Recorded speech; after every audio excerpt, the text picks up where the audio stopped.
Hey everybody, we are back.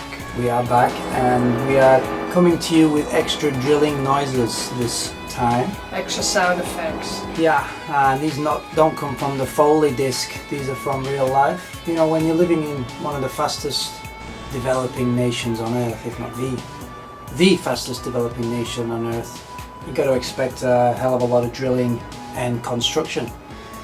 And that's what's happening right now, so please excuse the sound effects. This week we are going to go through our most WTF moments in China. 5. Number 5 is a few years ago now. I was working as a managing editor of a expat magazine, an English language magazine back in Hangzhou. You know, telling stories about people who are living in the city, what they're up to, showing the beauty of the local countryside and the surrounding villages and what there is to do and where you can eat, things like this, you know, like a Time Out style magazine. And one day I had to go to I think it was the Marriott Hotel. Anyway, it was one of the big 5-star fancy luxury hotels that you'll find lining the Westlake, which is the biggest tourist spot in the city. So it's a very fancy hotel. With a very, very, very big lobby. Very big. Chandeliers, yeah. Glossy. You need to marble floor. tell them how spectacular this lobby is. This is no travel lodge. Statues, you know, the works. Indoor fountain. All of it. Super fancy, ostentatious maybe. So I'm waiting in the lobby there, and I'm waiting for the general manager of the hotel, who's going to come down and is going to give me the spiel about the hotel, and then we're going to write an article, job done. So as I'm waiting there in the lobby, there's this kid, he's around 8 or 9. He walks almost perfectly in the center of this marble lobby, which has a beautiful pattern on the floor. He's almost perfectly in the center of it. You can probably see where I'm going with this. Drops his trousers, does an Asian squat, and squeezes out a turd right in the middle of this 5-star lobby. Now, let's just remember, we're in a 5-star hotel here. There's toilets. There's many toilets. Wasn't there a toilet sign just next There's to toilets the dump? everywhere, just like any hotel lobby, especially one like this. There's toilets everywhere. There's no lack of toilets. I was just blown away, you know, and I'd seen children taking dumps on the street in China before. It's a fairly regular occurrence. Usually they lie down a piece of newspaper, but the crazy part is like these people doing it in the middle of a very expensive hotel while the parents are checking into the hotel freaking suite, and the son is taking a dump right in the middle. I mean, it was perfectly in the center of the lobby as well. This is what it was kind of impressive.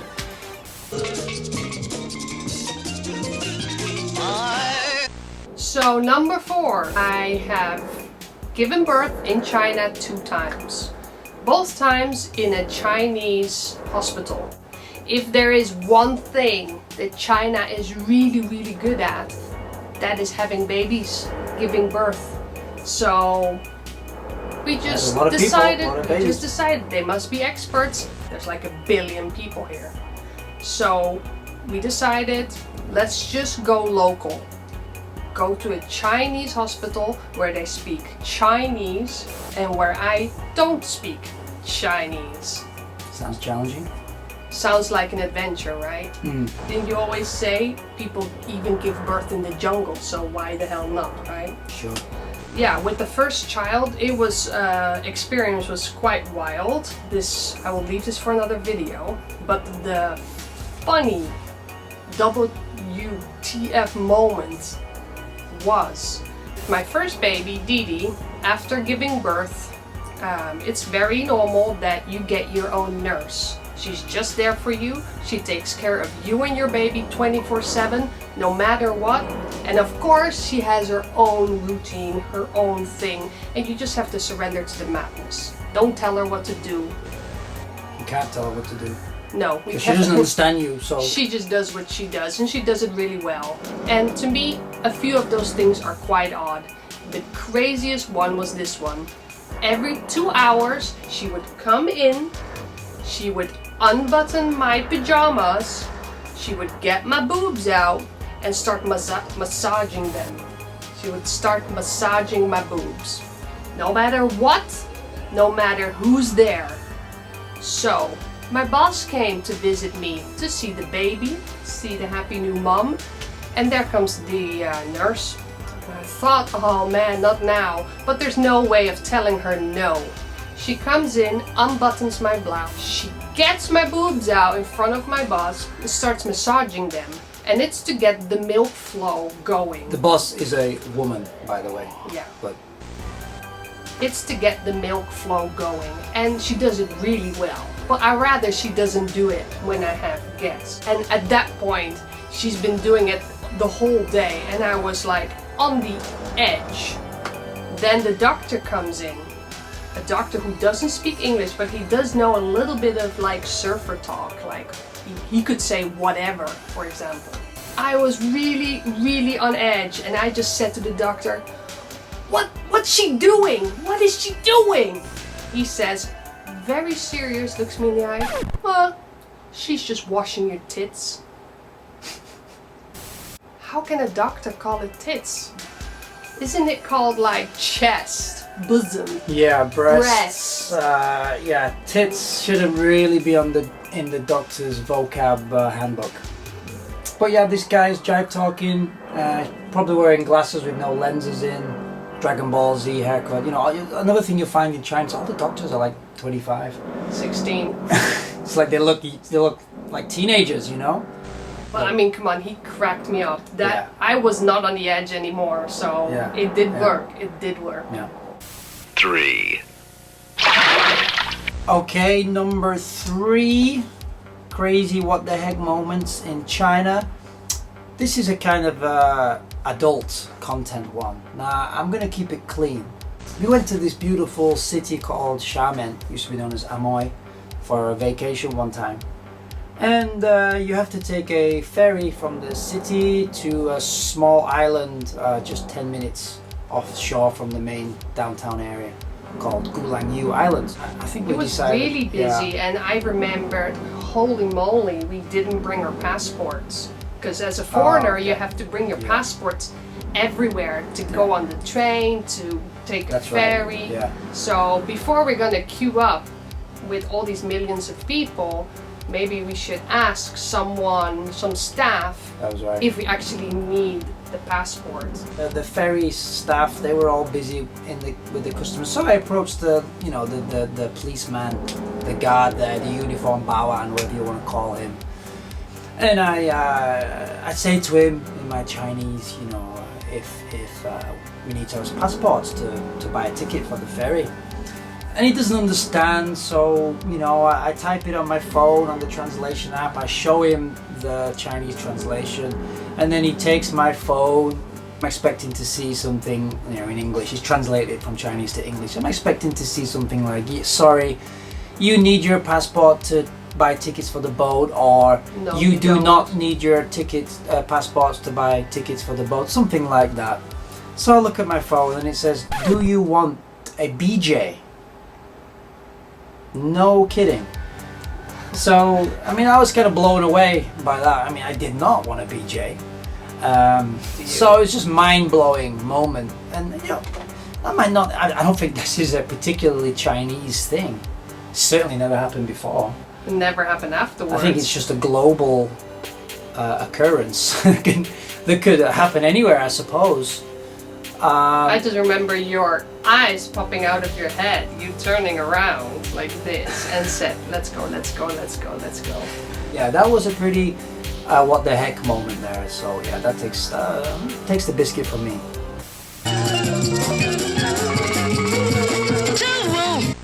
Number 2. This was a very, very strange sighting. Almost cult-like. Yeah.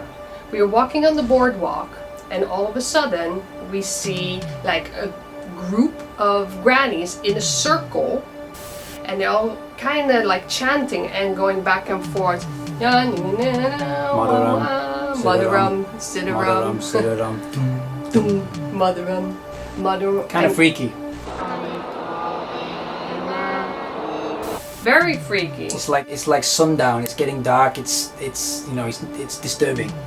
So we go closer to see what's going on, and we see on the floor this big, like, I didn't know what it was. It looked like an alien to me. I thought it was like a baby alien. Baby helmet alien, army helmet with a long pointy tail, and it's like kind of moving around and it's like knocking into the people that are doing the chanting and going like this. Completely, they're just in a trance. These guys, like. Last time, probably when I was 5 years old or 6 years old, of course now I'm 7, there was a horseshoe crab standing right behind me. And there were a lot of grannies praying to it.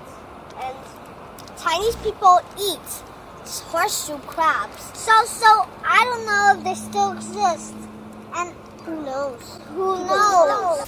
And then one of the grannies, I think, picked up this alien creature and put it on the edge of the boardwalk, and then it kind of jumped into the water. They all did some kind of farewell. Yeah. And then they left. Yeah, it was the darndest thing, and once I got a good look at it, I could see that it was one of those horseshoe crab creatures. And then I get it, probably the horseshoe crab, they guide your soul. So don't eat horseshoe crabs where we are in this place. They guide your soul. They guide your soul. They guide your soul.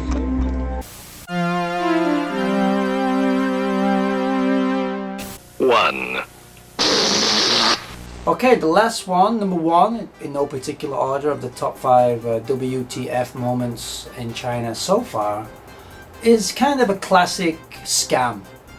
Some seasoned expats here watching may recognize this and Probably chuckle. did not fall for it. Well, I don't know. Some did, some don't. I think it was the first time we'd been to Shanghai, which is close, an hour away by train from Hangzhou, where we're living. And Ursula had an event, a fashion event, and I wanted to buy a guitar.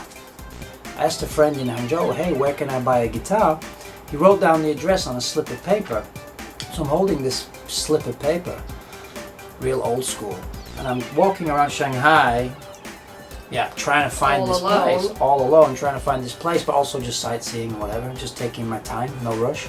And I'm walking along, and this young girl comes up to me, very young, like early 20s, I don't know, you can't tell, but super young girl anyway. And she's just like saying, hello, are you lost? I guess she sees that I'm looking at this slip of paper. And at this point, I'm pretty green. I've not been in China a long time. I guess I'm pretty naive.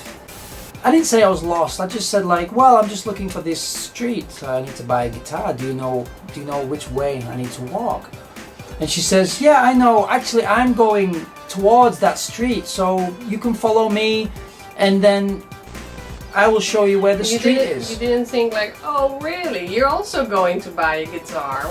And we're walking for 10-15 minutes, and then she says, oh, I need to... This is where all of the expats are now rolling their eyes because they've heard this story 1,000 times. Oh, I need to go into this tea shop to get my friend. But if you can just come in with me a second, I'll get my friend, and then we'll carry on walking where we're going, and I'll show you where the street is. Then like alarm bells are kind of starting to ring, but I'm thinking, okay. So we go up these stairs to this, 5th floor of this place, and starts to look a little bit like the bathhouse in Spirited Away. Starts to get real like old tea house style. Anyway, we go in this room and we sit down. I'm thinking, okay, where's your friend? And then she starts bringing out this tea and she says, oh, while we're here we can sample some tea. And I don't want to be an a-hole and say like, no, I'm out of here. You know, I'm like the new guy in China. So I'm like, yeah, cool, man. Let's try some tea. I like tea. I'm cool. I'm open for new experiences. I like Chinese culture. So I'm sipping on this tea and she's like, oh, try this one. Oh, yeah, cool. I'm thinking, yeah, it just tastes the same, whatever. It tastes like flowers, tastes like roses. Good. And this goes on for about half an hour and then I start to get a little peeved. And I'm just like, look, you know, this is great, thank you so much. But I just want to go now and get my guitar. I've got to meet my wife. I try and leave, and there's a big guy standing outside the door, looking at me like this. Oopsie. Yeah. She said like, but you drank all the tea, it's expensive tea. And basically I got shut down for 500 RMB. I think they wanted them more like 1,000 RMB, so that's like, you know, £100, so I ended up paying about 50, 60 pounds to get out of the room, basically. Since then, I've been like a very closed-minded and jaded person. It kind of ruined my innocence, but... Well, at least it didn't make you like take your clothes off or something. That'd be freaky.